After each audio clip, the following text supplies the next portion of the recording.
Hey guys, it's Kendra. And this is Jessica, and you're listening to Lucid Lab. I'm a bit stressed out. Right before you came, I was repotting plants. Yes, I came in and you had your dirt all out.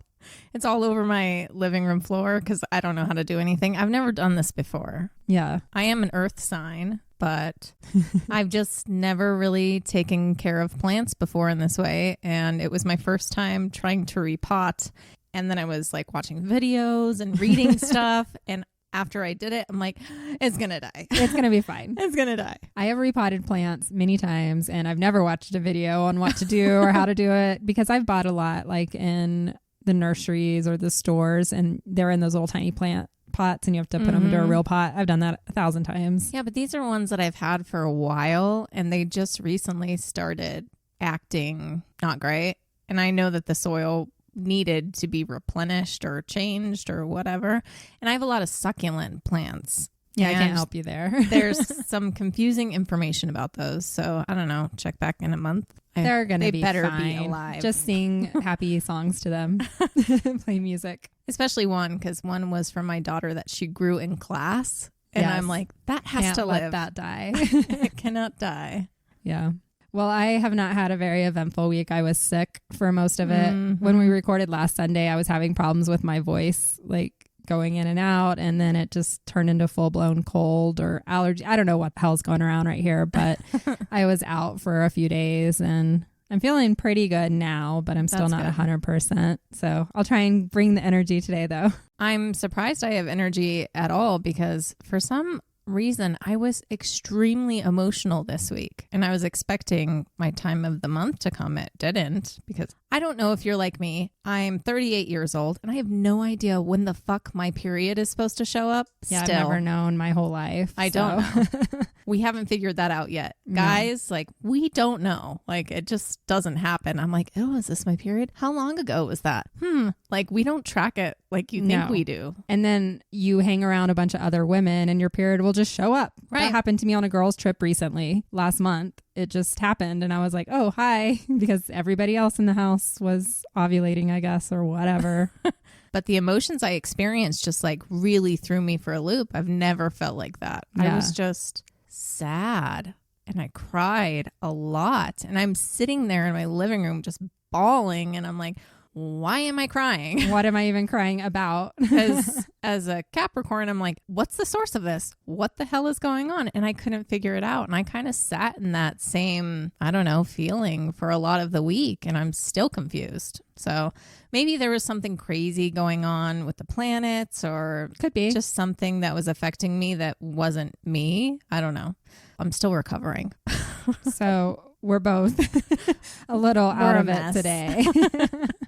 But we hope to still bring you a good show. I mean, this is going to be an interesting story What for is it? sure. Yeah, I don't know anything about this story. I'm covering a crazy intense story.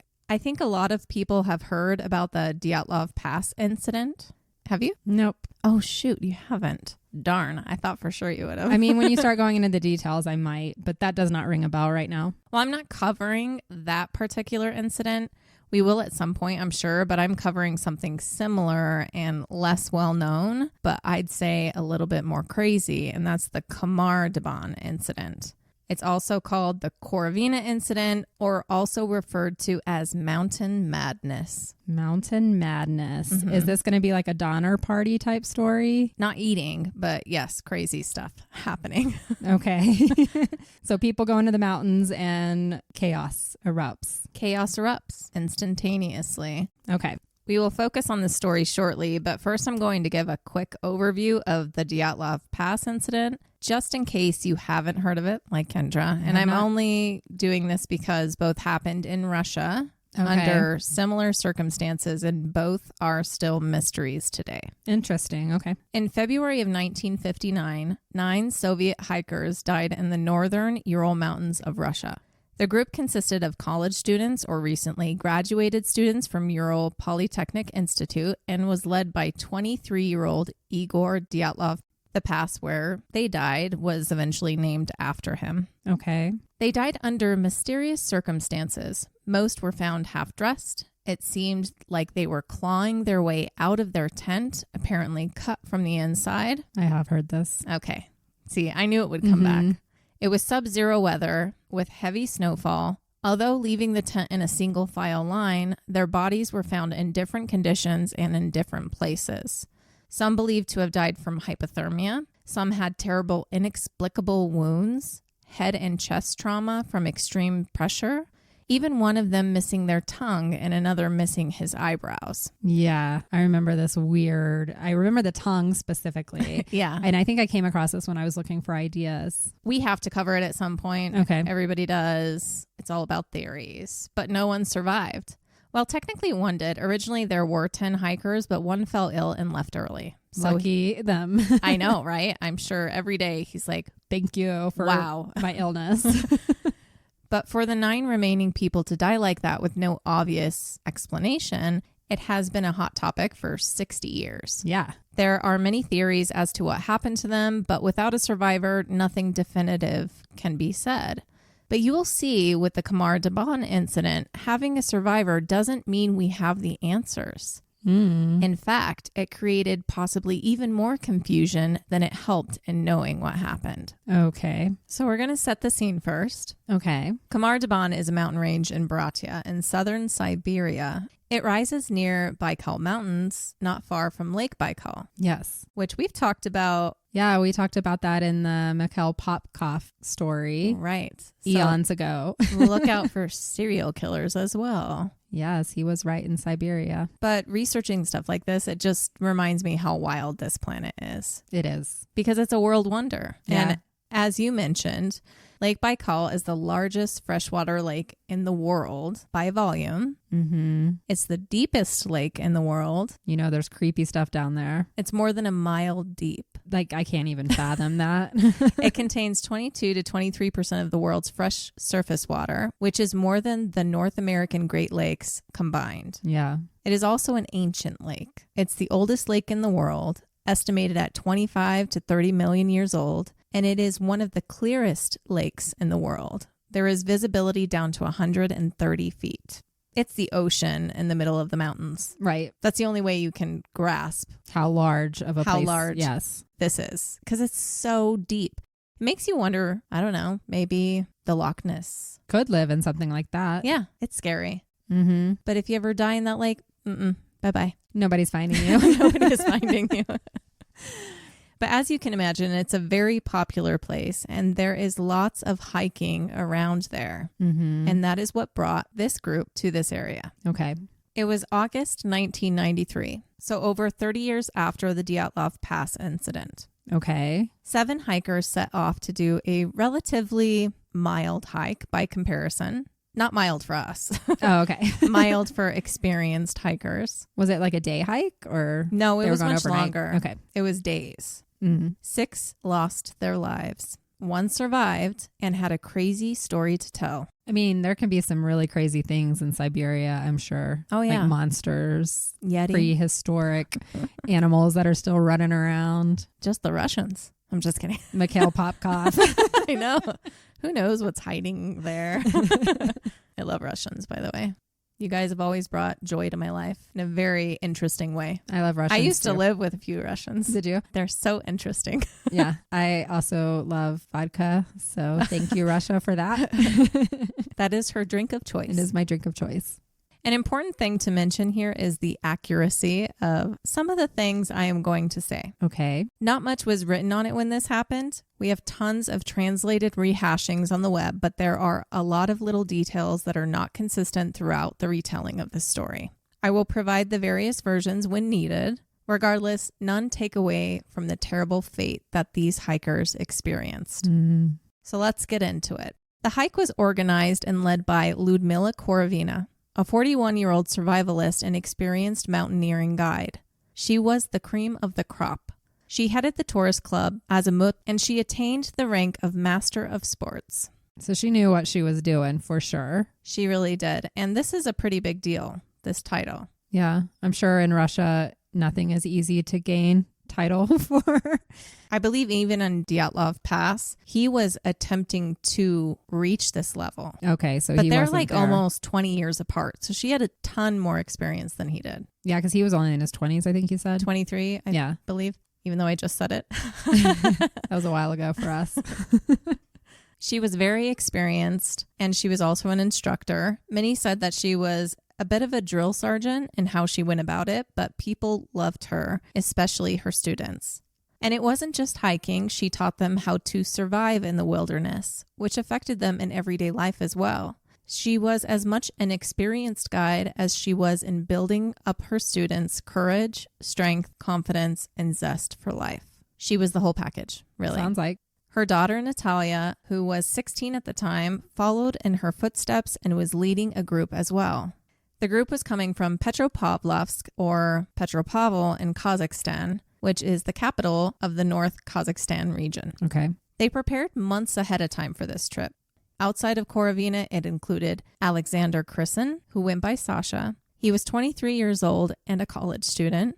Sasha was like a son to Korovina. She had known him most of his life, and he had been hiking with her from a young age. He spent his summers with her hiking. He was strong and very optimistic in life. Others would say that he was the fittest of the group overall. Others included Tatiana Filippenko, 24 years old. She was a meticulous and detailed individual. She was a secretary at a teacher's training college and had been on several long-distance hikes with Lyudmila before. She was very experienced as well. I can just imagine, like, as a secretary. Yeah, just waiting and planning that next trip. My legs would just be bouncing up and down. Get me out of this desk. I kind of am like that every day. I do that, yeah, in my corporate work from home desk every day. I'm like, can I plan another vacation? Denis Shvachkin, 19 years old, was a last-minute addition to the group. He wasn't supposed to be going. Someone else was supposed to and backed out at the last minute, leaving a space to fill. The other boy's parents ultimately said no, which I am sure... They're thankful. Yeah, way thankful that they did. But Denis wasn't inexperienced. He was part of this hiking group and knew Lyudmila well. He was described as very inquisitive and born for adventures like this. Then we have Victoria Zalisova, or Vika, who was 16 years old. Vika was the only one Lyudmila was unsure of having on the trip. Okay. She actually said no at first. Vika had been on a trip with Lyudmila before, close enough to this one, and she didn't fare well. She complained a lot. Nobody wants that. And Lyudmila didn't need that on this particular trip. But despite her complaining, Vika loved it. She was fearless and adventurous, and she begged her parents to convince Lyudmila. Somehow, they did, and Vika was allowed to join. I bet they regret that now. Yep. The last boy of the group was Timur Bapanov, a resilient 15-year-old who grew up in and around the mountains, and hiking was his favorite thing to do. Okay. And lastly, Valentina Utochenko, or Valya. She was 17 years old and the only survivor of this tragedy. Valentina was tough and fit and grew up hiking in the mountains. She was compassionate, caring, and well-liked. I don't have much information on them individually otherwise, and although most were young, all had been on trips like this before. Okay. I can't imagine my daughter doing something like this, but these teenagers and young adults lived for it. I mean, they're the same age as my kid, and I know. No way. I mean, it's not a bad goal to have. No, not at all. I wish my kids had more of that. I think hikers, myself. like true hikers, are amazing. It's quite an excursion for a 15, 16, 17-year-old, though. Yeah. But Lyudmila was a stickler for preparedness, and she had everything mapped out. Everything was considered. Like I mentioned, this wasn't an extremely tough hike. I mean, it was up there, but it was not like, it wasn't Everest or I don't know, Kilimanjaro. Right. This isn't that crazy. Yeah. And they did rest quite a bit along the way. Although that's an argued piece that Lyudmila pushed them to meet a certain deadline. But I don't agree with that because the day before the event, they spent a lot of time foraging for almost the entire day. And right before it happened, they had been attempting, we're going to come back to that, to rest for almost 12 hours straight. Do you have like the stats of what it was to be like how many miles or nights, elevation? I believe it was around 140 miles total. That's a lot. It's a lot. It was supposed to take, I believe, up to 8 days. I may be wrong on that, though. I do know how long things took while they were in the midst of it. It means they're hiking 18 miles a day. I'm trying to think like what experienced hikers do. I feel like they do 10 to 15 miles a day. Easy. Yeah. And I don't think for a lot of what they were transversing, it was extremely difficult It wasn't to get like through. scrambling up the side of a mountain. Sometimes, Yeah. that is part of it, passing over peaks and whatnot. But this was a popular tourist area. There were heavy trails. So you followed the trail a lot of the time. Yeah, so it wasn't something like you said, they're not pioneering a new way up the side of the mountain or anything. Right. I mean, there are some times that they would go off track, but this is something that she knew how to do. Mm-hmm. And it was summer. The weather was nice, or it was supposed to be nice. Uh-oh. Things didn't go as planned, though, and we're going to come back to this in a minute. Okay. So they set out on August 2nd, 1993 from Marina. Mm-hmm. Now, Irkutsk is extremely cold, or it can get extremely cold. It's one of the coldest places in the world, but the weather forecast was good. Okay. Nice, sunny summer weather. Lyudmila's group wasn't the only one either. Her daughter was leading the other group, and there was at least one other hiking group unrelated that also set off that day. Okay. Lyudmila's group was supposed to rendezvous with Natalia's group 3 days later on August 5th at a particular summit, and then they would finish the rest of the trip together. Okay. In all, they were all going up the same mountain range, just different paths that would intersect. So they all experienced the same weather conditions. Okay. But the day came when Natalia expected her mother's group at the meeting point, and They never she showed didn't up. show. Wow. So only 3 days in, they're going to disappear. 3-4 days. Wow. Yes. But she wasn't completely concerned because she knew her mother could make it through anything. She just thought they got held up by something. She also knew that her mother would stop to teach her students things about whatever, plants, survival methods. And when it comes to hikes of this nature, you can't be precise. You could be a day or two off in your estimation of when you'd arrive somewhere. But that right there is what would scare me. And my daughter's never doing this. No, I need certainty. Like we can't be a couple days off. Come That's on. too large of a window. By then, if something happened, it would be too late. Exactly. But after a while, Natalia decided to push her group forward and would find out why the group didn't arrive several days later. I guess you have to make a decision because you have resources. It's like you can't sit there and wait Exactly. forever. You can't. Yeah. So what happened? Well, the group departed Merino on the 2nd, which borders Lake Baikal. Over the next couple days, they crossed the Langotai Gates Gorge and scaled the Kanalu Range. They walked along the ridge and ended up on the watershed plateau of the Agnita and Baiga River Basin. Now, if I'm wrong with any of these names, and I'm not talking about pronunciation because We're always wrong. that's always going to be all over the place, but I'm actually talking about the names themselves of these geographical places because I couldn't find some of them in my searches. Interesting. So when I would go to research how to pronounce something, it just wouldn't even pop up at all. And it just made me concerned. Maybe they're made up names that were just copied over and over again, or maybe they're just badly translated and there just became a different variation of it. But I don't want to be the only one not giving you the information. And I'm not a Russian mountain expert, so just forgive me. And if you are from Russia and are familiar with this area, I'd actually love for you to reach out and let us know. Yeah, that'd be amazing. But anyway, at this point, they covered about 70 kilometers or around 44 miles. So it seems like the group was doing pretty well, making decent time. But the reality is that they were dealing with unexpected weather that started suddenly. Oh, always in the mountains. Gotta be ready for that. It started raining on the 3rd day. Wind picked up. And there was what others described, having been on the mountain that day, a sticky fog. Ooh. Although the hikers had rain gear to try and keep themselves dry, eventually they stopped to camp and warmed up. On August 4th, the group continued, but the rain turned into a torrential downpour. Oh. And they ended up soaked, and so was their gear. And the temperature was dropping. Lyudmila decided to stop the group and camp between 2 peaks. But it is where she decided to set up camp that people do not understand. Okay. She chose to camp on a slope with nothing but grass and rocks. It was a barren slope. The weather was out of control, piercing wind and cold rain. So there's nothing to protect them. Nothing. They were freezing, and there was no way to start a fire. There was no tree cover and no firewood. It was clear that they were done and just needed to hunker down and try to get warm, but there were 2 other options not far away, around 30 minutes or so in either direction, or 300 meters in either direction. Maybe they were just exhausted and she didn't know that they were that close. Yeah, we're going to come to the thoughts around why she chose this.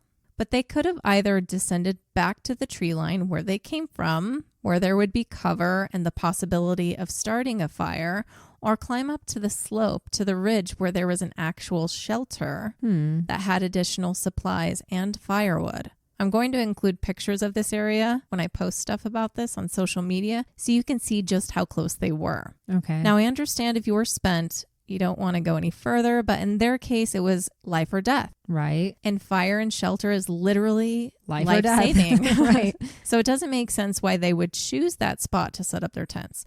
We are going to talk about this more. Okay. That night, they experienced a violent thunderstorm. Around 4 a.m., the tents themselves were ripped up from the ground. If it wasn't for them being inside it, the tents would have left the scene. Wow. As you can imagine, they didn't get much sleep. They were cold, wet from trying to fix the tents, and it was loud outside. When Lyudmila woke in the morning around 10 a.m. and saw that everything was blanketed in snow, she knew she had to get them all moving and get them somewhere where she could build a fire and get everyone warmed up. Yeah. The others were woken up and told to start packing. I did find conflicting information here on whether or not they had breakfast first or if they were planning to have breakfast once they got back down to the tree line. The latter makes more sense. Yeah. So they started their walk around 11 a.m., but they did not get far, only about 30 meters. Whoa. After only a few minutes, the unimaginable started to happen. I've come across 2 conflicting details here, not that it matters much. Unless we are considering Valentina's distance from said person, in which case it may be the reason she is alive. We'll get into that later. Sasha was either at the head of the group or the last in line, but he suddenly fell to the ground screaming in pain. Oh. When Lyudmila ran to him, she tried to help him up, but he fell again after a few steps. Blood started coming from his eyes and his ears. Oh, wow. And he started foaming at the mouth. And altitude sickness? Convulsing. We're going to go over every theory here. But right there in front of the group, he died only moments later. Damn. Lyudmila was understandably beside herself. Yeah. And she instructed the group to descend, putting Denis in charge. She was going to stay with Sasha for a moment, but would follow them shortly. They all started to descend, but almost immediately after, they heard Lyudmila yelling for them to come back for her. And then they heard her scream. They turned to run back to her and found Lyudmila in the same condition and collapsed over Sasha. Oh my God. She was dead. Again, there is some conflicting information here as well, whether or not she was bleeding and foaming from the mouth like Sasha. Some sources say yes, and others just describe her as being found on top of him. Okay. Slumped over him. And I'm going to get to this too because her official cause of death puts this into question. Okay. Although the cause of death released for all of them in general is very questionable. Now, with the 2 most experienced hikers now deceased, both within a matter of minutes and in unexplainable ways, the group started to truly panic. Yeah, how could you not? Valentina and Denis seemed to be the only ones keeping their composure. They tried to rally the group to descend again, trying to get them to calm down, but they wouldn't. Slowly, they started to experience the same bizarre and terrifying symptoms. Tatiana was the first to run up to Lyudmila, and then Vika. Tatiana and Vika started clawing at their throats and tearing off their clothes. Oh my God. Valentina was doing everything she could to try and reason with them to leave the area, but it was all for naught. They were bleeding from their eyes and ears too.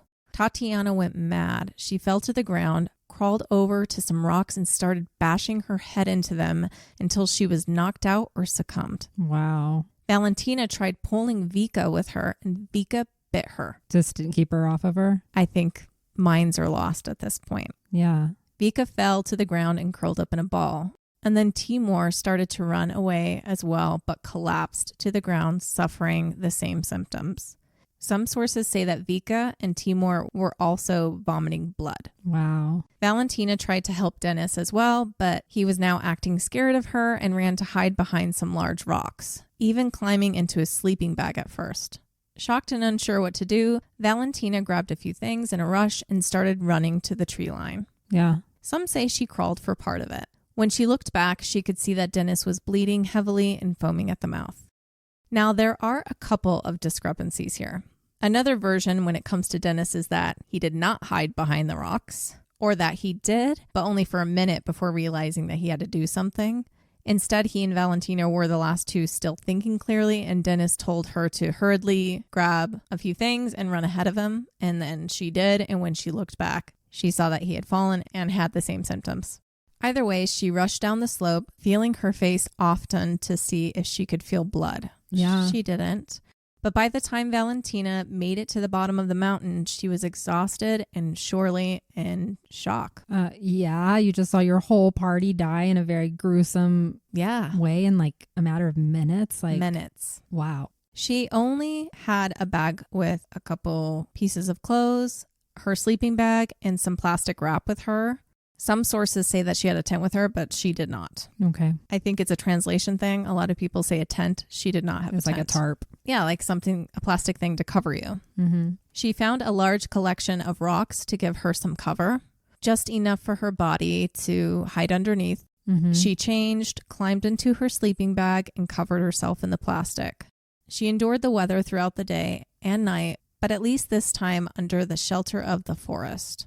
Although that was terrifying as well, because at night she could hear the trees snapping and falling all over her. I can't imagine. I would probably die from anxiety, like full on just have a heart attack. I know. Hearing and imagining what's around me. I always think it's scary to be under any rocks because those fall on you too. Yeah, true. It's a scary thing. Mm.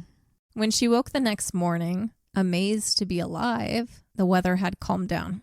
She didn't have any provisions and her mind was racing, wondering about her fallen group members. She made a brave, insane, but necessary decision to climb back up. Oh, well, I guess she needs the supplies. Oh my God, she's going to go see them all? Oh my God. Without it, she would have died. Yeah. When she got there, it was pure horror.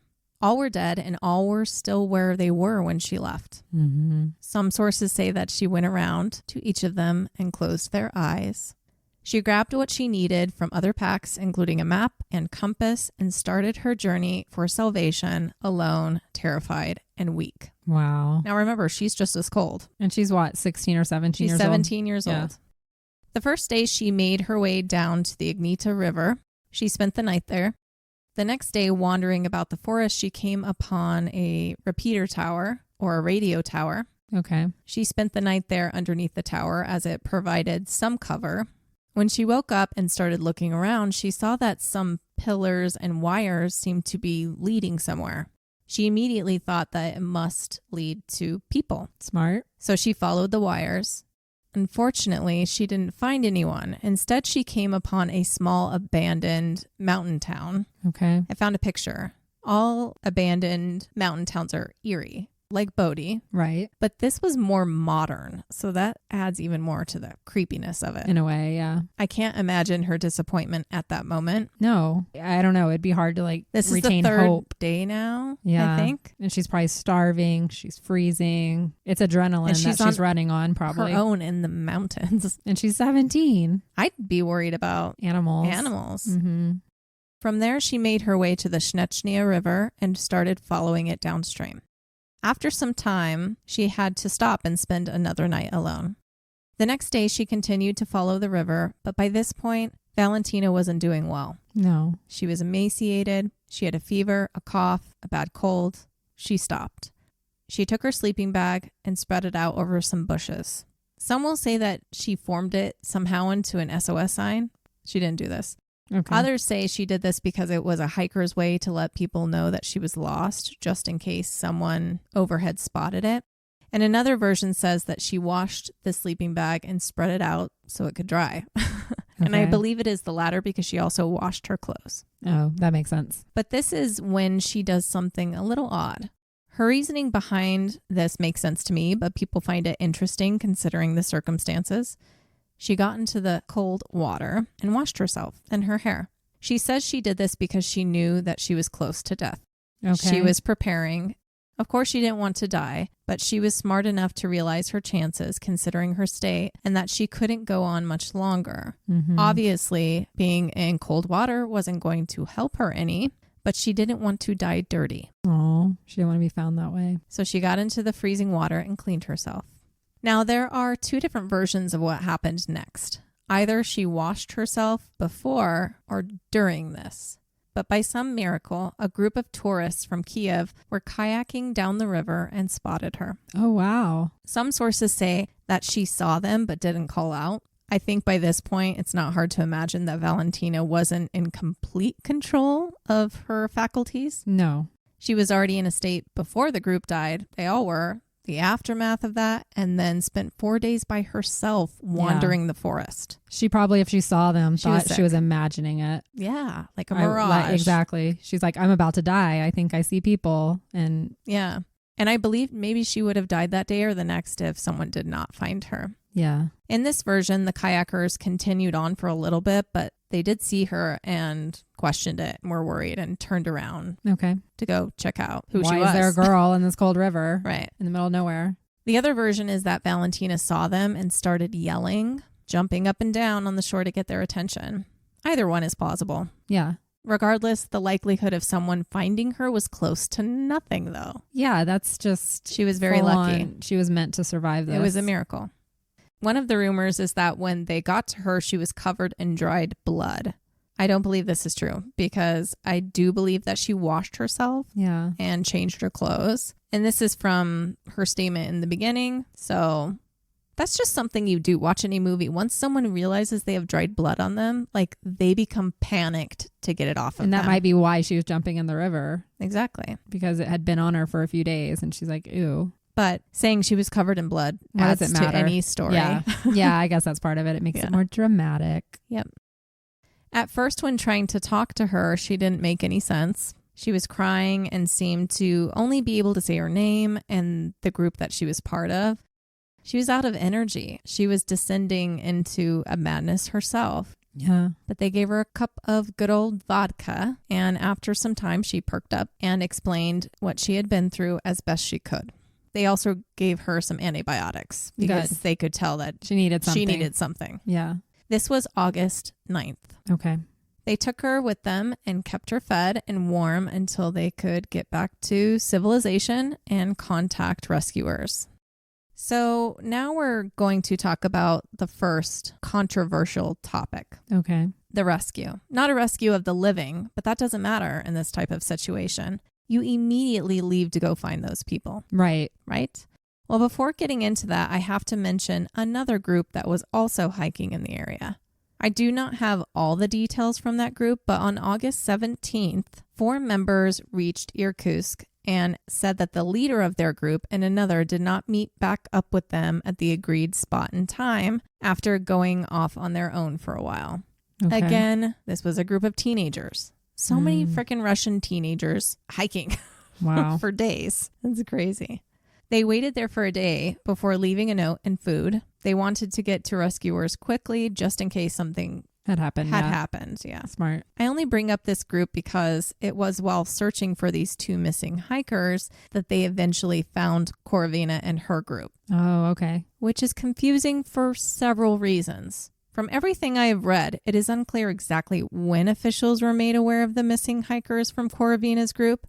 I'm not sure how long it took these tourists to get back to the city with her. Right, but it's been 8 days now. It's the 17th. I found through one source that they were made aware of this on the 18th by one of the kayakers, which to me, that doesn't make sense because that's 9 days later. Like that's when the kayakers got back and told... Someone told somebody. The emergency services? That doesn't make sense. They weren't that far away. Yeah, because they had only hiked in 3 days at that point. And I found out along the way while they were on the water with Valentina, they ran into another group on the water and they recognized Valentina because they were on the train that they took coming up there and had formed a friendship. And they were like, where's the rest of your group? So a lot of people at this point knew what happened to Korovina's group. Okay. So the 18th doesn't make sense to me. It just seems like too far out to make your way back. And considering that their group for one of the days, they spent foraging. So they weren't as far in, I think, as people imagined them to be. Okay. So I'm just going to say 3 or 4 days it took them to get back at most. So we're talking the 12th or the 13th. Okay. Mm-hmm. The earliest date I found with helicopters going out was on the 21st. But I only found that one place. I did not find that anywhere else. Yeah, that's way late. What I found through more sources is that they started searching for the 2 missing hikers of the other group, unknown if dead or alive, on the 23rd. Whoa. I guess in parallel to looking for Korovina's group.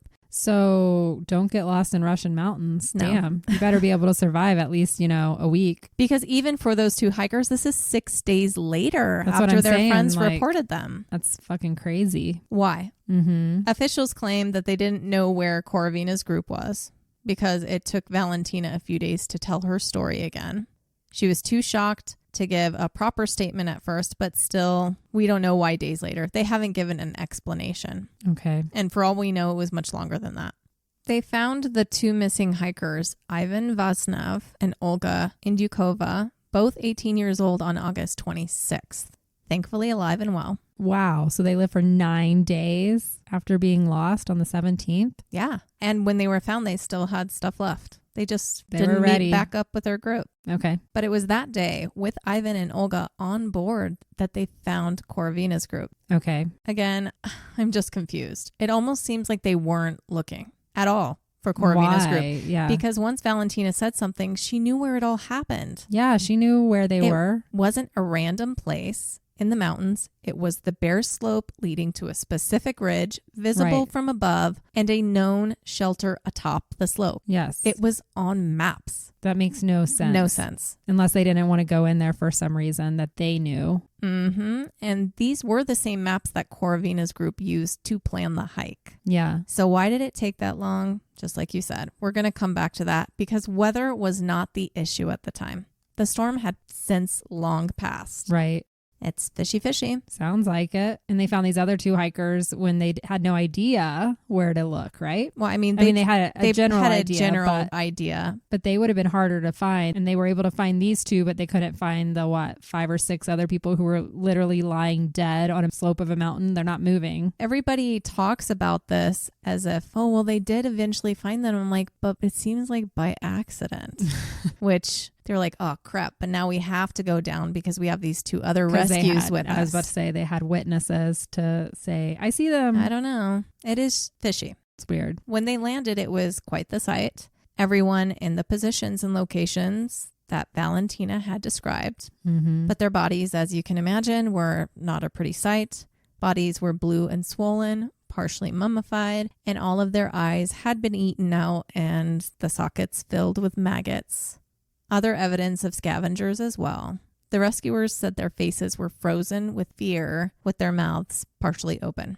Some were not fully dressed for the weather, and some without shoes. I believe that this was, if you remember Valentina's telling of the story, it was Tatiana and Victoria who started ripping off their clothes. Oh, yeah. So Probably part of part of it. Mm-hmm. But we're going to talk about that a lot because based on autopsy reports, all died from hypothermia. What? Except Lyudmila, who it is said died from a heart attack. We're going to go into depth here because hypothermia does not answer all of what happened that day. I'm not saying that it didn't happen. We're going to kind of piece things together along the way. It could have been part of their overall death, but hypothermia to me is an easy answer to give people, especially if the government is involved and needs a situation hushed. Hypothermia doesn't kill you like in the way that she described. Mm-hmm. No way. A lot of important details were lost to the elements and time, and scavengers all were also found to have a protein deficiency and bruised lungs. So according to this, starvation and hypothermia killed them all. But you'll see how that it just doesn't add up. Doesn't make sense. Unless Valentina lied about everything that she experienced. There's always that chance. So she's a serial killer? What? Like, is that going to be a theory? It's something entirely different and she can't tell us. But I don't think that she lied in her original statement of what happened. Right. Because how do 6 young, even Korovina, extremely healthy people fall to the ground dead within minutes. No, that doesn't happen. Something got them right there in that specific spot. That's the only thing that makes sense. Mm-hmm. So we're going to talk about the theories about what happened to this group because there's a decent amount out there. I'm sure. I'm not going to cover all of them.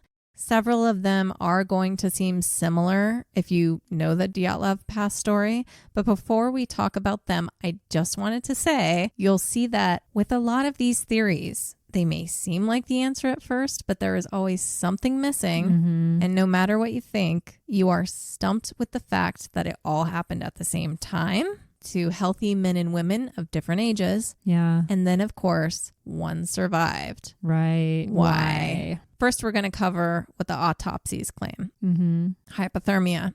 Some of them weren't fully dressed, some without shoes. I'm sure you've heard of paradoxical undressing.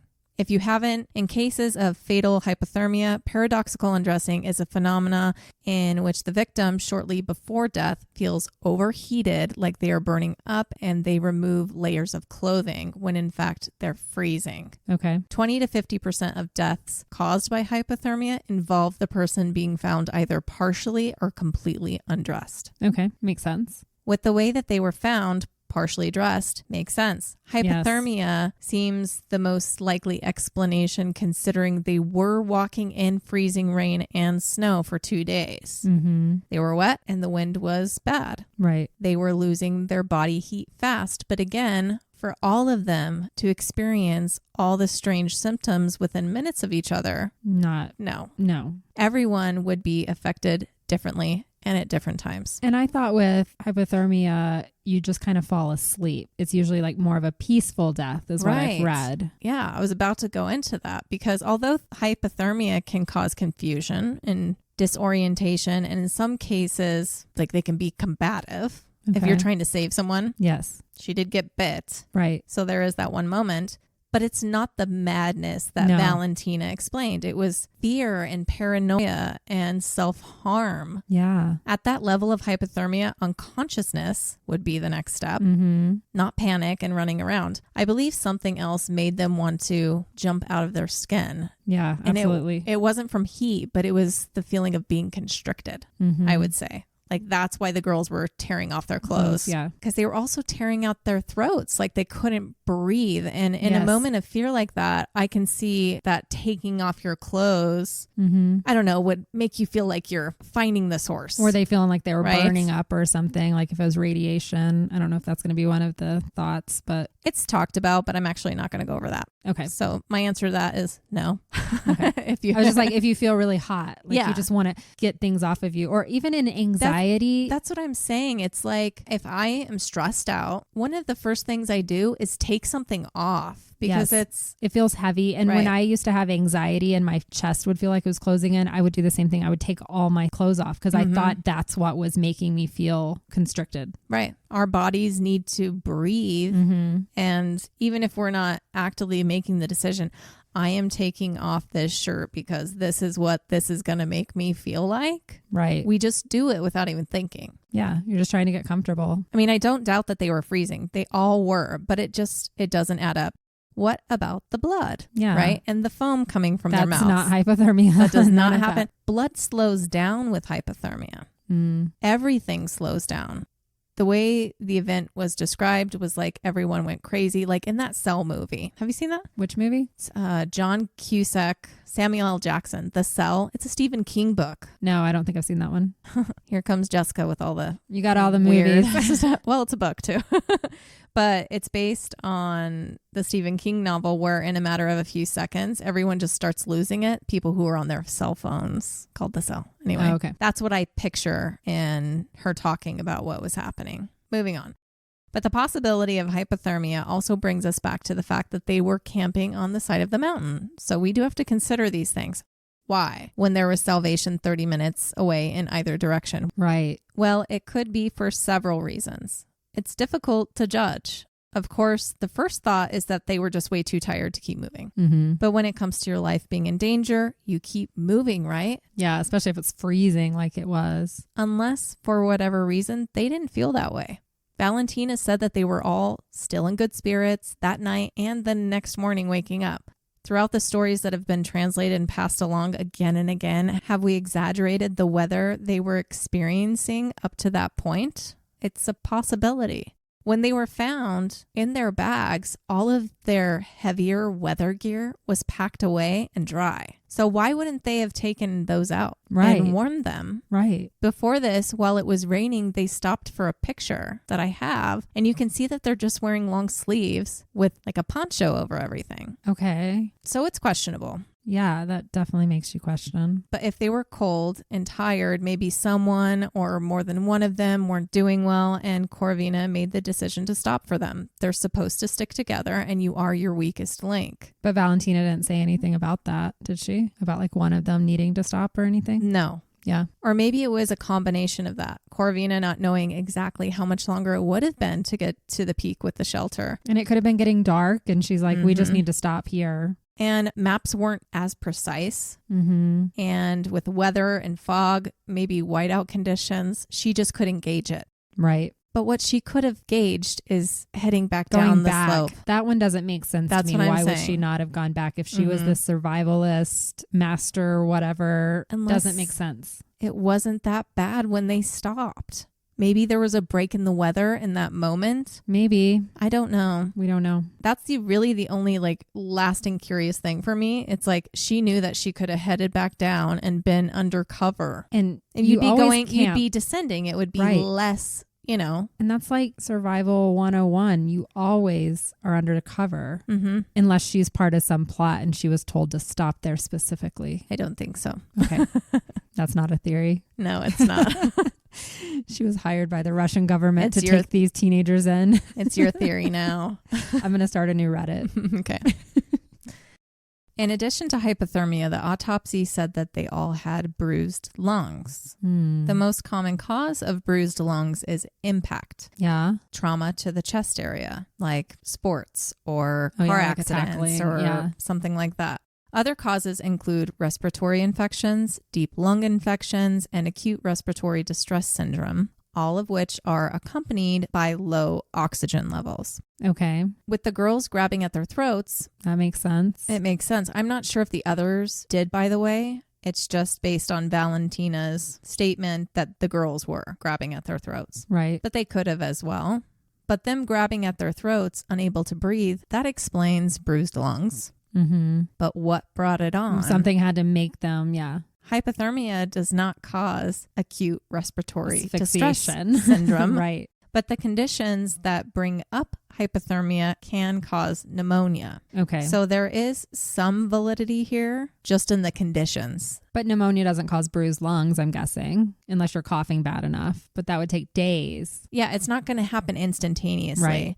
There are other reasons why you might lose oxygen quickly. They weren't at super high altitude, right? We're going to talk about altitude here in a minute. Okay. But something to bring up again is there were other groups on that mountain experiencing the same weather. And they were fine. No one outside of Korovina's group died or experienced hypothermia. Was she just unprepared?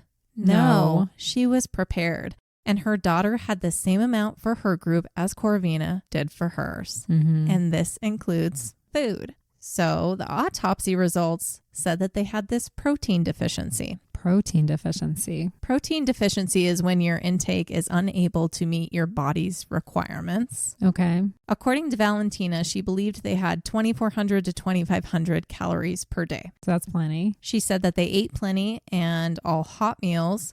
2,400 to 2,500 though is actually not a huge amount, and they are hiking with heavy soaked gear. It's bad weather. They most certainly could have been at a caloric deficit. Yeah. But Valentina said they were never starving. Right. Not to like die from it or... Exactly. They ate 4 hot meals each day and they snacked in between frequently. So to be at a deficit only after a few days seems unlikely. Right. But it can happen quickly. Think of marathoners. They have to snack along the way because they're expending calories as they go. Yes. To replace what they've lost. This is why some people pass out or have cardiac issues if they don't have the proper fuel to keep them going. So it's not unheard of to be at a deficit. To me, 2,400 calories, I'm like, whoa, that's a lot. But when you're hiking all day and now you're dealing with weather and you're cold And calories help to keep you warm too. That's true. So I can see where this happens. But at the level of starvation, no. They weren't there. Were there? And for all of them to die at once, come on, everybody's body's going to be different. Exactly. And Valentina went on to survive several more days. I mean, yes, she went and got provisions, but she dealt with everything that they did up to this point and was fine. In the exact same way. Yes. So there's something that the others were exposed to. Yep.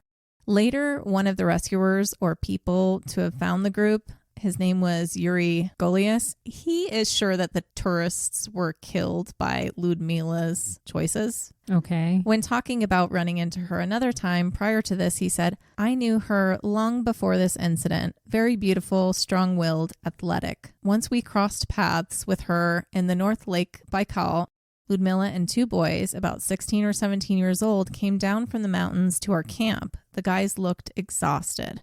One of them couldn't even lift an axe to chop wood. I'm like, why is he doing that?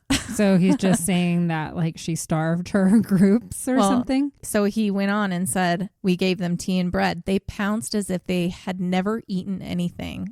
Korovina said that she practices a survival school when the group goes camping with a minimum of food and clothing. Allegedly, she brought them up so that they would be ready for unforeseen situations. And it was explaining, I was crazy about this. They're teenagers. But that's not what this trip was. And Valentina has said that they were fine. Like, I'm going to believe her. She was there. Right. She has nothing to like gain from lying about that. She could be like, yeah, she was starving us if they were. Right. She wouldn't have lied about it and said, oh, no, we were well fed. Right. That makes no sense. I mean, she did stop to teach them some survival things. But she wasn't like, you're not going to eat dinner tonight unless you go and forage mushrooms. She wasn't pushing 7 teenagers to their breaking point. Right. It was just like a challenging hiking trip. Yeah. Is she to blame for not having enough to help them survive? I mean, maybe. Your packs are really, really, really heavy when you start off. You lose it as you go on because you're eating it. So maybe, there was a specific amount that she started with and they didn't prepare for the weather. It could have helped if they actually died from hypothermia to help keep their core temperature up. But in other theories, you'll see it wouldn't have mattered either way what they ate. No, I don't think that she was negligent in that way. I think the one bad decision she made was where they camped. Yeah. And other students and people who knew her came out in her defense after everything to say, no way she put them in harm's way in this way. And it's even possible, too, that Valentina's assumption of the number of calories is wrong altogether. Like she was just guessing. Girl. She was a teenager. Maybe she didn't fully understand all of that. It could have been like 4,000 calories. We only have that initial statement to go off of there because she never really spoke on this again. She did have an interview later on. We're going to come to that. Okay. And she does reiterate this, but she's going off of a memory, right? And she was in shock. We have to remember this. Like when you go into shock, your brain blocks out things too, or maybe she even heard her own story told and that's what got stuck in her about like the calories. I'm just saying it's a telephone game thing, and maybe just to make the story once again more interesting, the number of calories they had lowered because of the number of calories. It's been a controversial topic. Yeah, I don't subscribe to this in any way. And our memories are faulty. But regardless, hypothermia, bruised lungs, and protein deficiency, they do hold some weight. Okay. We can't completely be like, no. If the autopsies are true and not fudged. Well, I don't know that I believe them. Because even some of the rescuers do not believe hypothermia to be the cause of death. It was only just below freezing on one of the days, and no other groups on the mountains those days felt threatened with death or experienced hypothermia. There you go. And it still does not explain the collective sudden onset of illness, blood, and panic.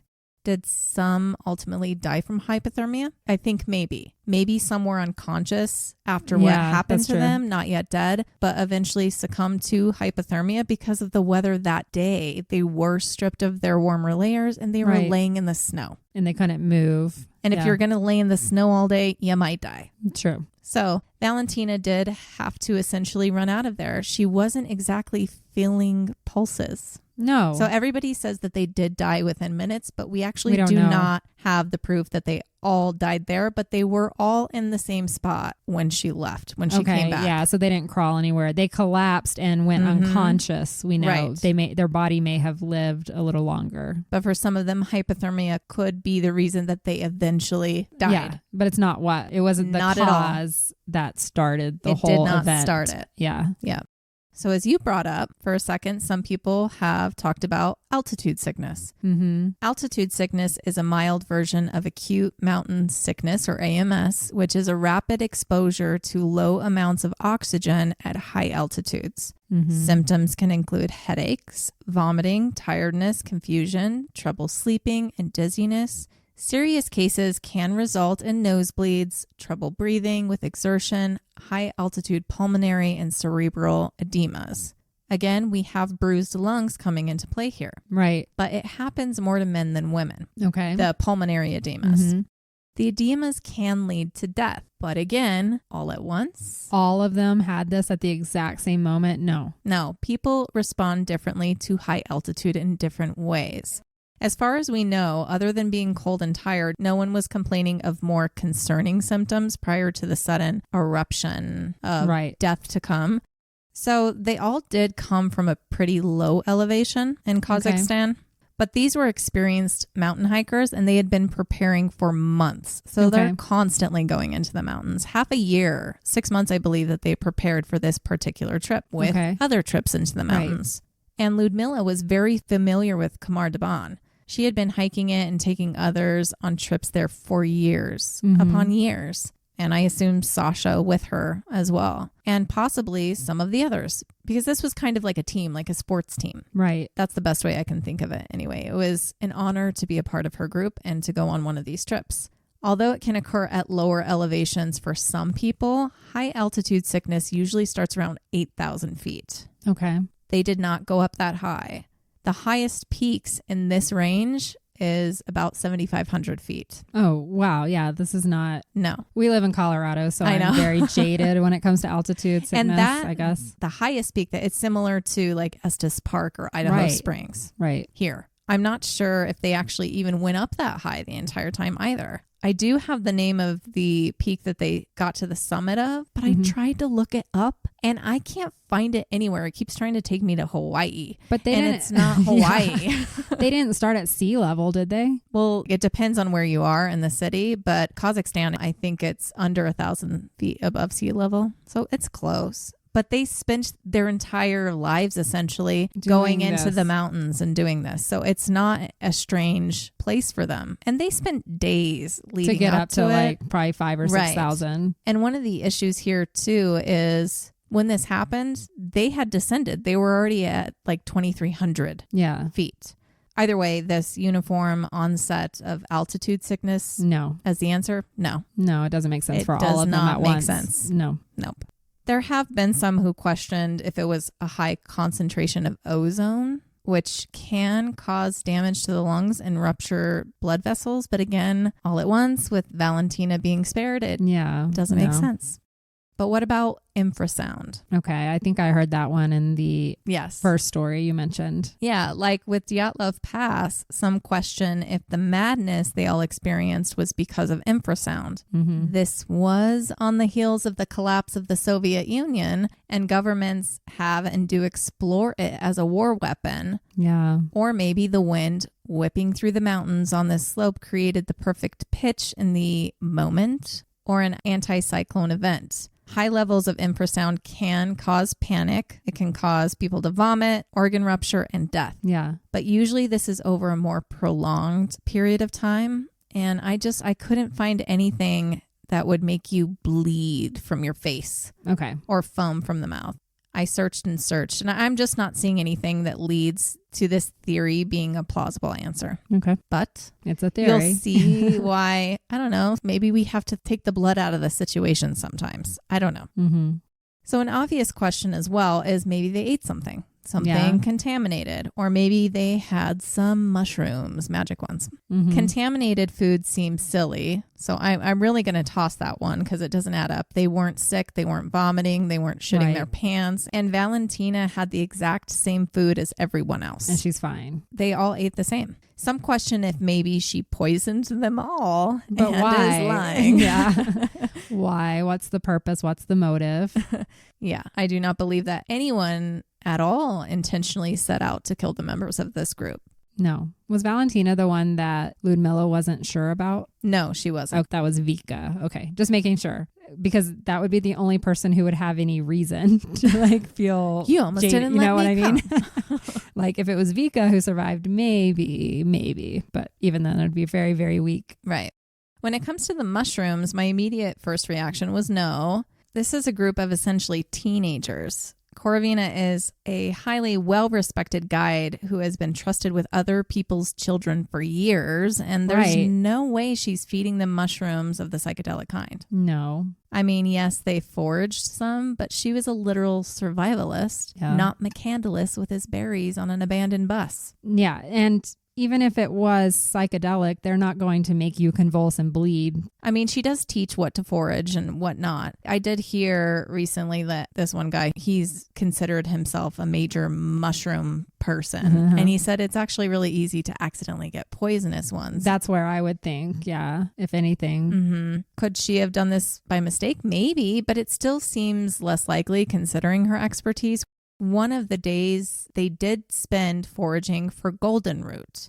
So goldenroot is something that has medicinal properties, and it is believed that Lyudmila sold it on the side. Okay. It's a mood enhancer. It helps with stress, sadness, anxiety, and headaches. And it also has anti-inflammatory properties, but it wasn't the goldenroot that killed them. No. Valentina even mentions gnawing on goldenroot during her days alone that helped her with her energy. Okay. So I kind of want some.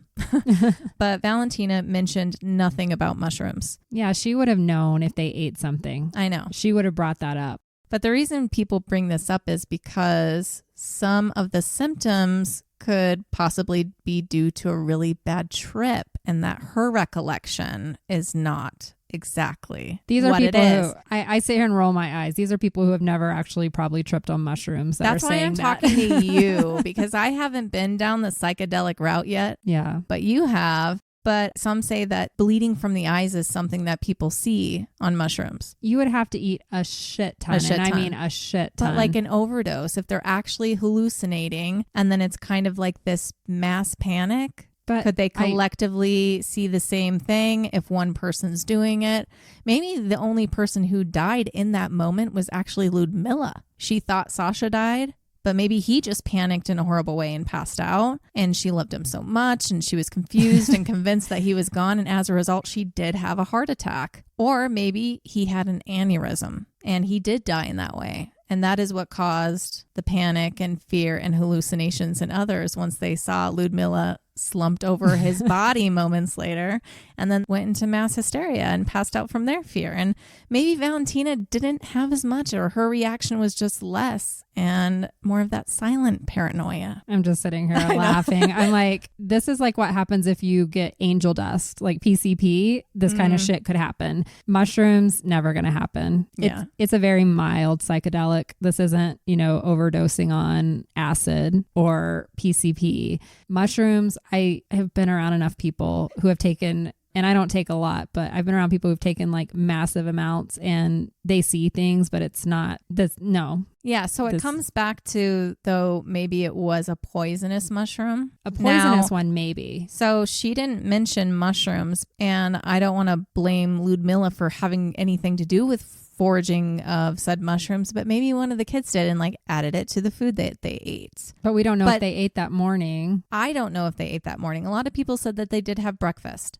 but it doesn't make sense that they did considering the situation. No, she was trying to get them out warm. of there. Yeah. And I think that Lyudmila would have been like, a mushroom in my soup. Where did this come from? Yeah, she's not. Who did this? I don't think that they would have just blindly eaten mushrooms in their soup. No. And the night before, they did not have a fire because it was too cold and they were on the side of the mountain. So they didn't eat it for dinner. I mean, they did eat at dinner. They had these little stoves that they used. Oh, okay. So they didn't need firewood. That would have helped them get warm, but they did eat. Okay. They had stew. But also, if they had not had breakfast that morning and they're saying the food they ate the night before, it was mushrooms would have stew. kicked in. Yeah. Mushrooms would have kicked in way sooner than the next morning. So, yeah. And if it was this whole Valentina hallucination, she went up the next day. yeah, She would have seen, oh no, that's not what happened. Or if it was all from them being sick, you just don't die all at the same time. That's what, like I said, it always comes back to it all happened at once and Valentina survived. Right. And if one of them had a horrible mushroom trip, not all of them would have killed themselves. Like, no. Yeah. That's what I'm saying. Like, that just does not make sense to me.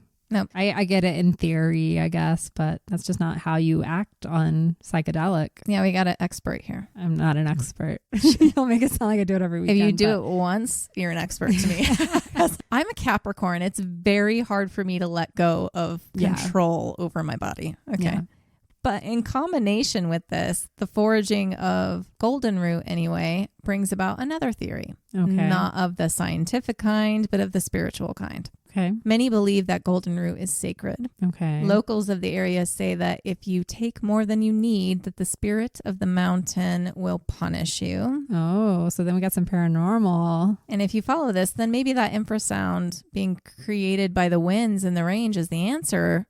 Mother Earth's way of doling out punishment to the group for taking more than their share. But why was Valentina spared? Yeah. Yet again, maybe to warn other people.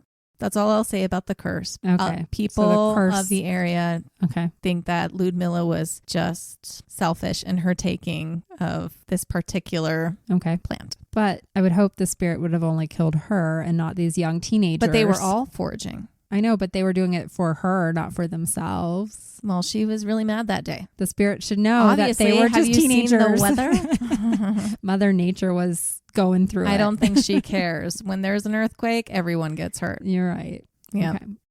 Another theory out there is that it was aliens. I won't entertain this one really, but it's fun to bring up. I mean, I love alien talk. I do too, but they're probably not involved in this. Sure. Could a group of curious aliens come down and release something just to see what happens? Why not? And somehow Valentina survived. They were bored with the cows and they're like, oh, people on the side of a mountain. Let's try this. People claim that that's why she didn't want to talk for fear of retaliation from the aliens or that she would be put in a mental hospital. Well, maybe. I'm not above considering the craziest of theories, but with everything else we have, better options fit. I'm not to them yet, but I'm going to get to some. And this was in the middle of the day over a barren slope. Others in the area would have seen something unless it was camouflaged. The aliens would have come in the middle of the night. We know they like to come at night. Exactly. They would have taken them in the tents. They were too heavy in their tent. Remember, the stakes were getting ripped up. Oh, it did say that. And they said it was a storm, but maybe it was just the alien aircraft trying to beam them up. And I can never think the same about aliens ever after seeing Nope. I'm going to keep bringing that up because now I think every cloud is an alien. And then it's just going to open up like this weird little kite in the sky and eat everybody. Maybe. Could be. Anyway, moving on. Probably not. Most likely. Another thing you have to consider is maybe there was natural occurring gas, something in the area. They walked into a pocket of it on the slope that caused everything within minutes. Again, I think this is unlikely. There's a lot of stuff in this area. Okay. But I think that the next couple theories are more likely. Okay. So one of them that I came upon that, I thought was interesting. I don't necessarily think it is the case, but it is highly interesting. And it could be the case. So the only reason I say it like that is maybe Russia had different versions. Okay. And this is a cyanide bomb. Okay. Or an M44. Okay. This is the device that is still used today to kill animals. Here, it's coyotes, feral dogs, foxes. Okay. It was developed in the 1960s. It is a small stake driven into the ground that has a capsule with the cyanide inside. Oh. It's a powder form. Okay. It is smeared with bait to attract certain animals in the area. The curious animal will bite it and pull on it, and it will release the sodium cyanide. It will inject it into their mouth. In the case of an animal, it mixes with the saliva in their mouth, and it creates the toxic fatal gas. And I found that just recently in 2016, it was one of the methods that the USDA Wildlife Services used to kill 76,963 coyotes. Oh, why? They think everything is a pest. They're part of the ecosystem. I know. Because they don't want them killing all the things that the hunters want to go kill. Exactly. That's what that's about. They are killing coyotes so that these people can go out there and shoot their deer and their rabbits and their ducks. Fuck them. I don't like hunting, by the way. I don't like hunting either, by the way. So sorry if you're a hunter listening to us. I've left people because they're hunters. Same. I will only ever hunt if I need to. If that's what we're back to. Right? Right. But I choose to eat grass. That makes me so angry. And they're doing the same thing with other predators. Like they go after them because they want more prey animals to breed. And it's like not cool at all. Like just move. Assholes. And the USDA does that. Fuck them. Because they make money off of hunting because they can sell the hunting license. It's all about money. Everything in America is about money. Well, this device in America, it has killed family pets and people by accidentally stepping on it or the animal finding it. And I'm not sure if it was used in this particular mountain range in Russia, but a heavy-handed cyanide bomb, like I'm saying Russia version or something like this, could be the cause of what happened. Maybe Sasha stepped on one or saw it and was like curious what it was. The capsule has a spring-powered injector. Okay. Considering that the surrounding area they were walking through was completely soaked, once the sodium cyanide shot up and mixed with the wet ground and air, it became a poisonous gas. Oh, okay. The effects could have been catastrophic, not only for Sasha, but for anyone that went near him or was in that literal area, because it can shoot up to 5 feet in the air. Oh, shit. With the rain and snow, it could have been highly effective in close proximity to others. Lyudmila was the only one to run to his aid in the moment and immediately told the others to run down the mountain, only to immediately after tell them to come back after she started feeling the effects. Others would have rushed to her aid, which we talked about. She was their beloved leader, and then one by one came to the same fate, either by breathing in the gas or touching Lyudmila or Sasha. Right. Because touching the powder, absorbing it through the skin can also trigger these effects. Right. Before the group's physical symptoms appeared, they were already in a panic. Valentina was the only one trying to stay calm. Maybe she tried keeping her distance, evaluating and just yelling to try and calm them, which she mentioned she did. Right. Maybe their panic increased their exposure. They were breathing heavily. And they had more intake of the gas, and that led to the symptoms coming on quickly. Right. Dennis at first wasn't, remember, in this way he either, was okay. But then he went back up there. He went back.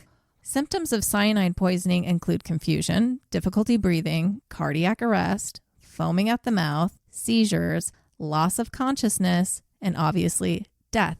Cyanide can work quickly, within seconds or a couple minutes. And this was one of the ways that the Nazis killed people in the gas chambers. Right. Cyanide rises. Remember I said instead of running, it was mentioned that Valentina crawled away at first. Okay. And this might be why she survived if it's cyanide, because she crawled low to the ground. That might have saved her life. Interesting. If you're poisoned, you're going to have a lot of issues. Okay. Yeah. But one of the suggestions is to get very low to the ground. Because most gases rise. It rises. Just carbon monoxide, same way. Right. So it's an interesting theory. We don't have all the blood. Yeah. That doesn't mean it's not a symptom. It's just not as prevalent. Like when the dogs died, they do have foamy blood coming from their mouth. This all happened in a few minutes. We really don't know exactly everything that she saw. The concentration could have been stronger because of the wet ground. And to me, this sounds this sounds like the most plausible explanation so far. Yeah. And cyanide poisoning does cause immediate irritation to the eyes, and cyanide powder in these devices are bright orange. Okay. So mixed with the rain and the water on their faces, it could have looked like they were bleeding. Or maybe they were bleeding because it was such a high exposure, like you just said. In most cases, cyanide poisoning is not being tested in these types of conditions. No. So it's not really something we can say exactly how it is going to react. Right.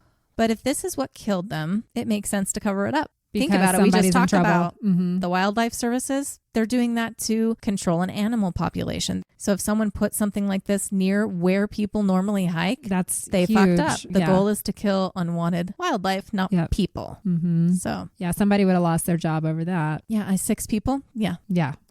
Would have gone to jail probably. Not just that person, a lot of people. Yeah. If it was actually out. But what about other toxic gases? Yeah. Nerve agents. This is very popular theory in this case.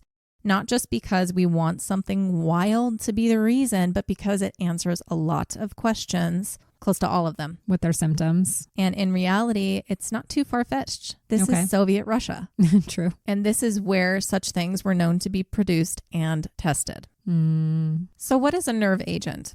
A nerve agent is a type of chemical weapon that affects the nervous system. It can cause serious harm or death. Usually liquids that can be inhaled, absorbed through the skin, or ingested like cyanide. Mm-hmm. They work by blocking an enzyme that breaks down a neurotransmitter called acetylcholine, which is responsible for sending signals between nerves and muscles. Okay. When acetylcholine builds up, it causes overstimulation of the muscles, glands, and organs.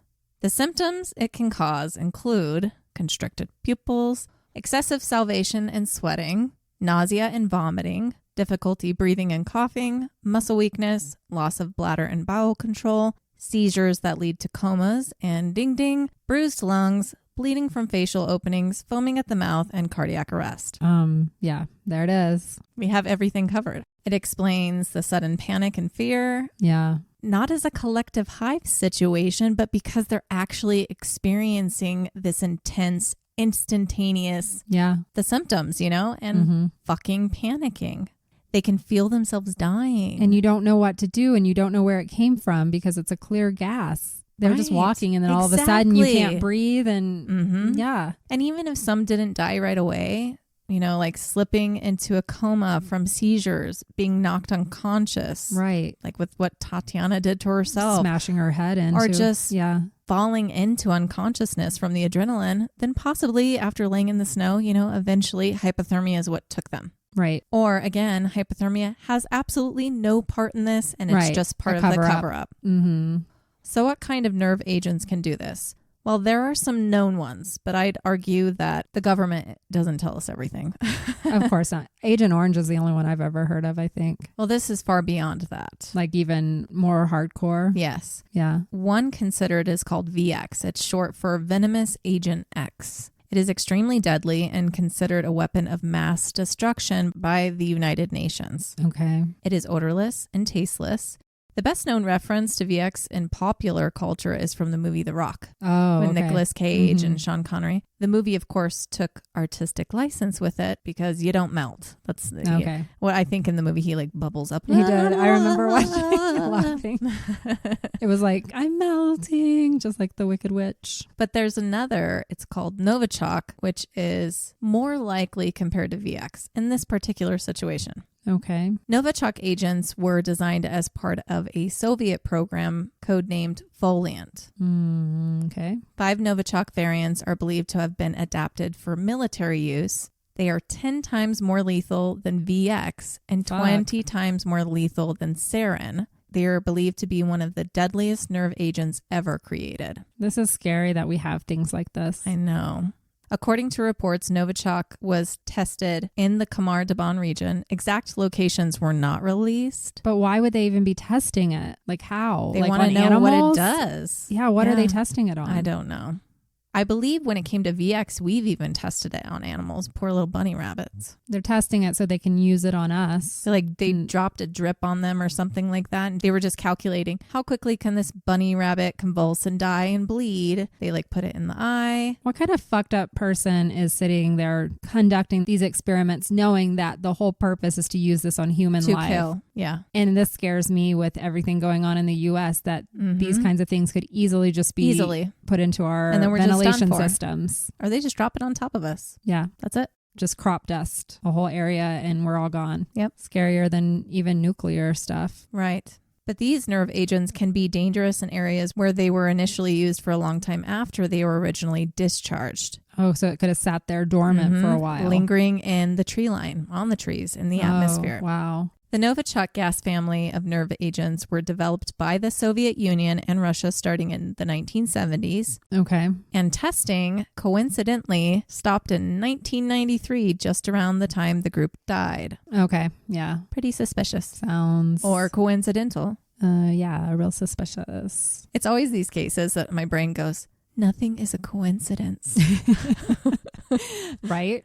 Now, I'm not saying that the government specifically went down there to test on or murder this group of people. No, absolutely not. But Soviet Russia was known for testing wherever they wanted, especially in and around lakes, including Lake Baikal and surrounding mountains, and they didn't clean it up.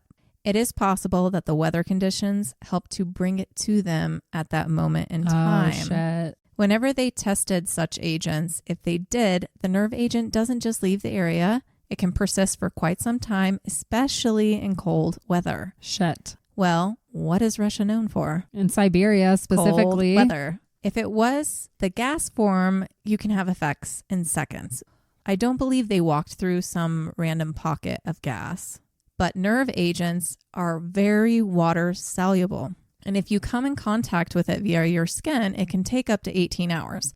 So they might have walked through, when they were going through the rivers, they might have walked through something. And then it hit them at that moment later. I mean, it really could have come from anywhere at any point in time. Right. It's kind of like the cyanide, how you have this much water, any condition. It could have touched someone. Maybe someone became the culprit, and in that moment, he died. Everybody else touched something. Yes. And maybe she just didn't have enough on her. Or it was on one item that Sasha had on him, and then everybody else transferred it from that. And she didn't touch whatever. I don't know. Right. The rain was torrential, right? That's how it was described. So it activated it. Reactivated it. I'm thinking that they tested higher up in the mountain and it came down with the rain. Down. Yeah, because it would make sense that they would test in an area that they know people are not going to, but they can't control how it's carried through Mother Nature later. Yeah. I mean, some people suggest that it was ingested through water. Okay. I don't know exactly in 1993 what the standard was. To me, I now know you don't drink untreated water, right? But were they collecting just water from the stream then? I don't know. I would think as a survivalist, Lyudmila would already know this at that point. She would have a filter of some sort. Right. And maybe Valentina just hadn't drinking it, or she didn't need to fill up wherever they filled up. Right. I still don't think that that's it, because it would have affected them all differently. Again, not in at the one exact moment. Same. They had to have all come into contact with it in whatever form it was in right at that same moment. Right. That it happened. It couldn't have been from drinking earlier that morning. A lot of people come to, it had to have been something that they ingested. And I'm sorry. It wouldn't hit everybody at the same time. No. We all have different metabolic rates. Exactly. No. But I will argue that maybe Valentina, she just had a different system that even if she got a little bit of something in her or on her, it wasn't enough to do something to her for whatever reason. And we know that there's anomalies like that all the time with our DNA. Yep. But if nerve agents were the cause, why wouldn't we find any in the autopsies? Well, that's easy. They're not going to tell us. It's a cover up. It's a fuck up. The government can't have the masses knowing that a group of hikers died because of a nerve agent. It would start a world war. It happened somewhere in another city, like earlier in that. That's when we became aware that they were doing something with nerve agents. Yeah. So... No. And this was the 90s. Soviet Union was already under the microscope for many other things, like human rights violations. They could not let this get out. And they're the fucking Soviet Union. They can cover shit up better than probably anybody. The KGB probably went straight to that doctor's office and was like, what are you going to write? Don't think so. Or shot the guy in the head for all we know. Exactly. It also explains the lack of urgency to find the group. They were waiting for things to dissipate. Or for the bodies to be at a certain level of decomposition. Like as soon as they heard her story, they knew what happened. Yeah. And they were like, oh shit. Yep. And the bodies, Korovina and the ones that died, they were ultimately buried in zinc coffins and never released to the families. The government took them. Oh God. Yeah. That right there screams. Cover up. Cover up. Zinc coffins slow down decomposition, but they also prevent the escape of toxins that could harm the environment. So it's like one of those things. It's like, ooh, if we could get in there and actually test them, that might answer it. So them saving them in that way, it's interesting. I think that the rescuers are lucky maybe that it didn't continue to transfer. I wonder if you open up one of those coffins, if it would have built up enough toxin that it could kill somebody else. And I'm just thinking the rescuers that came to recover the bodies could have been exposed. Like we could have had like a whole domino effect here. Right. Yeah, I don't know. That's true. But I think like you have to consider the half-life of something. So it was in the area. Maybe they know that the half-life is that's why they whatever. Waited. And then they waited. Yeah. But when they picked up those other two hikers and they saw them, they're like, well, fuck, we have to go down. We have to go down. And they're like praying as they're landing. They're like, please let the half-life be over. Also, for all we know, the rescuers were delayed by their superiors. They had no idea what was going on. Not. And they were told not to search in certain areas or whatever. Who knows? We have no idea. But this brings me to something I haven't talked about yet. And this is Lyudmila's daughter, Natalia. Okay. Why wasn't she the one to report it? Her mom didn't show up. They continued on. They finished the hike. Instead, we're waiting 4 days for Valentina. I see what you're saying. And then another possible 3 to 4 days for her to get back. So why aren't we hearing... My mom never showed up with her group. Exactly. Yeah. I'm thinking maybe she did. But she had nothing to say after her mother's disappearance and after the bodies were found. Why? Payoff? The government paid her off. That's literally. fucked up. Some say, oh, well, they did that because they didn't want the media. I'd say, no, you're hiding something. Yeah. Why else would her daughter, who adored her and followed in her footsteps, just let it go and not speak on it? Yeah. She actually came forward recently, I believe just last year for the first time. Oh. Finally spoke up. NDA expired. Yep. Someone died. Oh, she's got like protection. She said that when she found out her mother and her group had died, she was summoned by the government for a meeting. Oh. She was offered a very large sum of money, her words, for not asking any questions about what happened to her mother and to not speak to anyone. Okay. Now remember, Natalia was only 16 at the time. She's scared. Without her mother, she didn't have anything. Yeah. She had to move on very quickly and survive. And I bet you that she just had her mother's voice in her ears saying, take the money. Take it, baby. You need it. Take it. Yeah.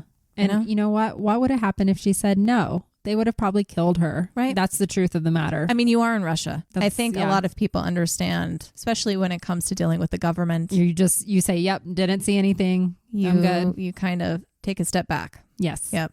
But that just right there says something went horribly wrong, whatever it was. Yeah. Could be either of the two that you said. Either one of those would have been a government. I think the agent is more likely. I agree with that. It's just the two are the closest to all the symptoms and everything happening.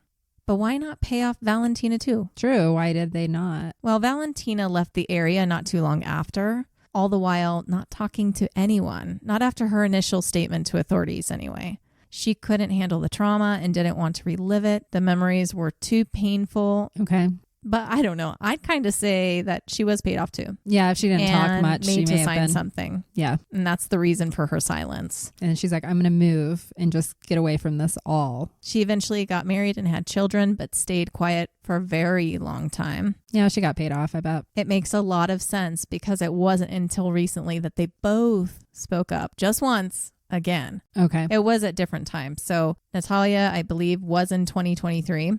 Okay. And Valentina was interviewed in 2018. Okay. And this was after constant rejections to those who inquired. She would block people on social media. Like she managed to keep it quiet from people she knew, including her husband. For 15 years, Yeah. he didn't know that Valentina was Valentina. Oh. Well, I mean, I would want to distance myself. Exactly. You want to move on and have as much of a normal life as you can. But that kind of also tells me too that Payoff. it's payoff. For sure.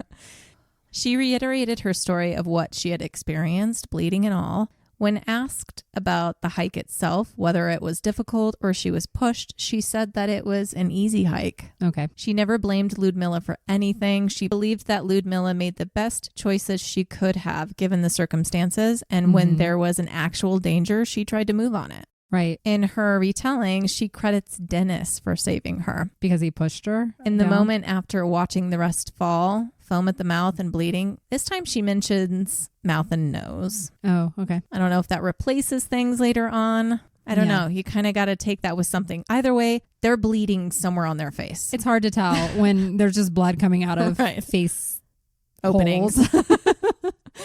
Yeah.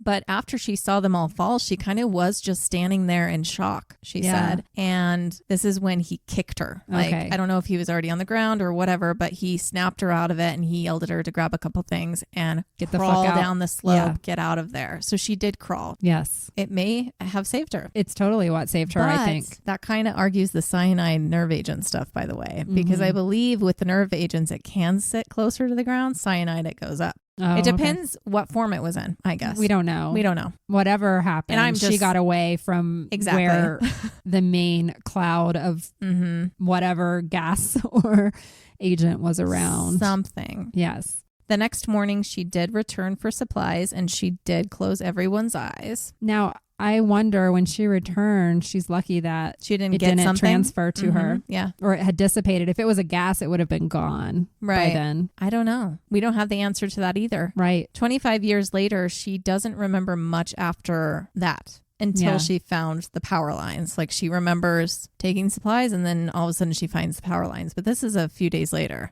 I'm sure when she saw those bodies in that state again, that were her friends, that put her into a state of survival, trauma, whatever. Exactly. She said that all she knows is that like a guardian angel guided her. She was supposed to live to tell the story or something. And when she was asked about if she did bathe herself, she said she really couldn't remember.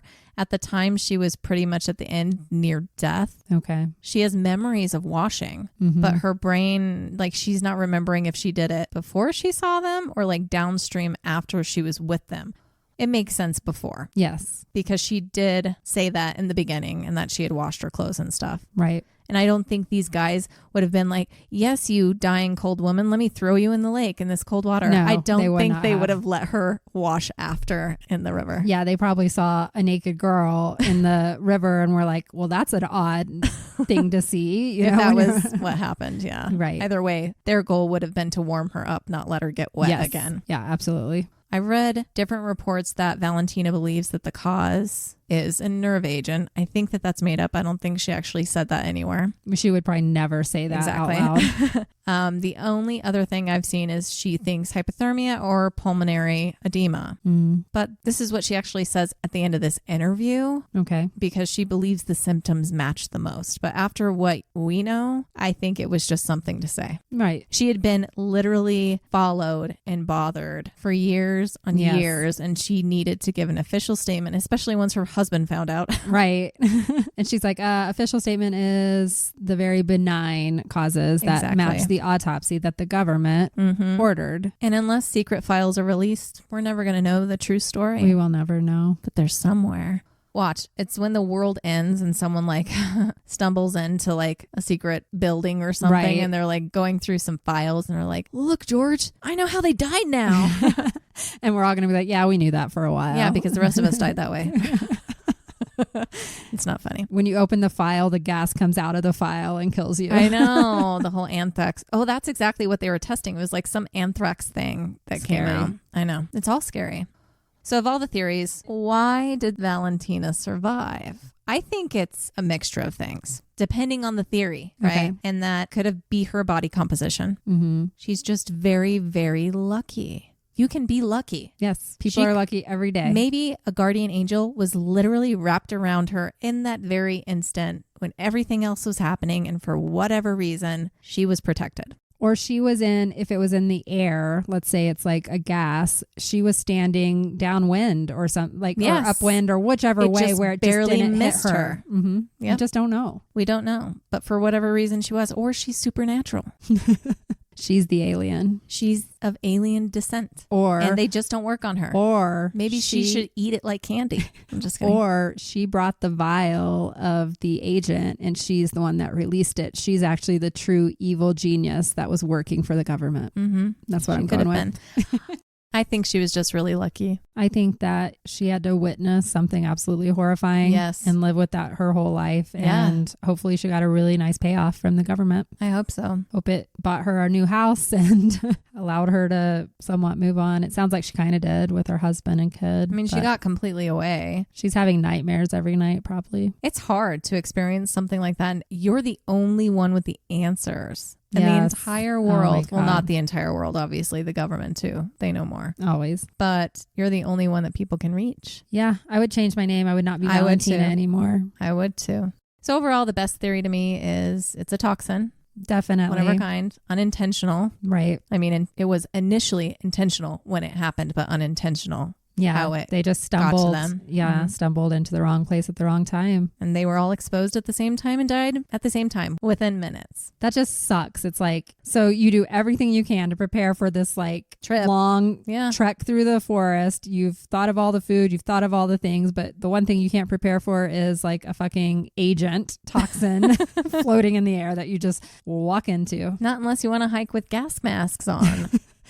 That would really suck. And then people would think you were an alien or something. Mhm. Or you would get shot at by hunters or Yeah. conspiracy theorists that think you're out there trying to do something. Doing something. Well, Well, that's so it's a sad. crazy story. It's And sad. It's so sad for all these young I know. kids that were just out trying to and learn things, you know? these were good kids. And even people who, weren't part of this particular group, but that Lyudmila taught and went on different hikes with, they grew up to become like doctors and Yeah. guides themselves, and they all attribute just their confidence and like their overall like well-being to what she taught them. Yeah, I'm sure it's definitely like good skills to learn. And we lost these young kids who knows what their future would have been. And then we lost Lyudmila, who was like a master hiker or whatever the title was. And all the people she could have continued to teach for Right. years and years. Yep. And all because of some stupid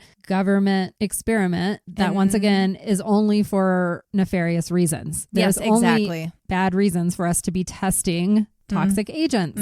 And then the perfect storm on top of it. Ugh, such a senseless death. And then the cover up. It has to be. It's a cover up for sure.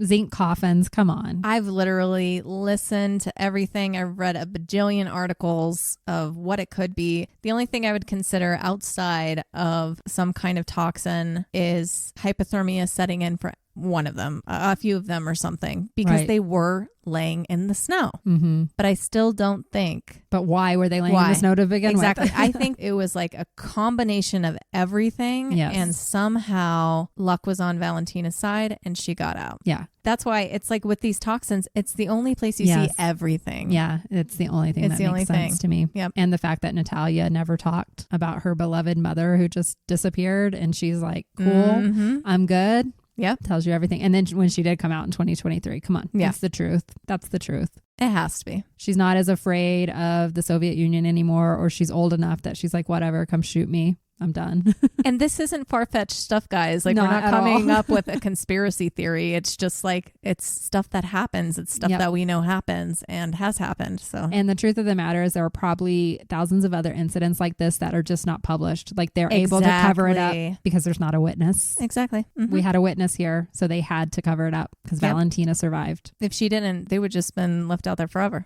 Yeah, they would have just been like, we don't know what happened They'd to them. Pay off Natalia. And Right. then Nobody else would know. people would question things. Or they would have said something like they all took a wrong path and fell off the side of the mountain or something like that. And they would say they found their broken bodies. Like if Valentina hadn't come back with the story she did, they would have made up something like that. And they're making up stories like that all the time for people who are dying Yeah. from things like Right. this. Coming back to the people who say that, well, maybe Valentina lied. She had no purpose in lying. No, there she was could no have just reason. said that, oh, I ran ahead and then I came back a couple minutes later. No one followed me and I came back and they were all dead. Why would she make up such a scene? No, she saw it. I believe she saw what she saw. Maybe not in perfect recollection, but most of what we know. Yeah. And I'm sorry, you do not wait 10 to 20 days to go find people. No, that's the other like very, very fishy part of this whole story. So something smells here. Mm-hmm. It's not hard to know where it's coming from. It's the Soviet Union in the 90s. Come on. Exactly. So that's it. This was a fun story. Not really. I always say fun because I enjoy hearing these kinds of stories. And then we always like kick off and do something for a minute and we're laughing about something else. So I know I have to cut out so many times where we're laughing because it sounds inappropriate. I know, but we're not necessarily talking about that. A lot of times it's my cat. Yeah. Or some funny face we made at each other. Who knows what it is, but it's definitely not because of the story usually. Yep. Well, thank you guys for joining us again. We're getting up there in episodes. We just passed number 50 last week. I know. I don't even know how that happened. We aren't even keeping track anymore. We're not. We took off the numbers on our episodes because we just thought it would be better. It was too hard for us to keep up. We would have fucked that up at some point. I would have got the wrong number. But this is 51. And the next one, we will have made exactly enough for a year. Yes. So 52 weeks. We did it. We did it. And we're still doing it. And we're not going anywhere. Nope. So please support us in any way that you can. One of the biggest ways you can is just to like our podcast wherever you listen. Leave some comments. Join our social media. We're on all of them. Subscribe. If you know someone that would like to listen to a particular episode, share it with them. Yeah. And also go on our YouTube. We're getting a lot of comments through YouTube and we really enjoy that. So we don't have ourselves on YouTube. We're not looking at the videos because it's enough to edit audio. Exactly. We don't have time to edit video. At some point when this is our full-time job, we'll give you some video content. But for now, you can listen through YouTube. And I feel like YouTube is a great forum for comments and we do interact on there. So if you want to interact with us, that's probably the easiest way is through YouTube. Yep. We just had our last lab reports came out a couple weeks ago. So yes, please send in your stories or suggestions to lucidlabpodcast@gmail.com. With that, we're going to sign off. We'll be back again next Tuesday. We will. I'm bringing a haunted house story next week. And we haven't done a haunting in a while. So pretty excited about that. I think you'll like it. So anyway, guys, take care. We love you. Yes. And stay lucid. And get woo. Bye.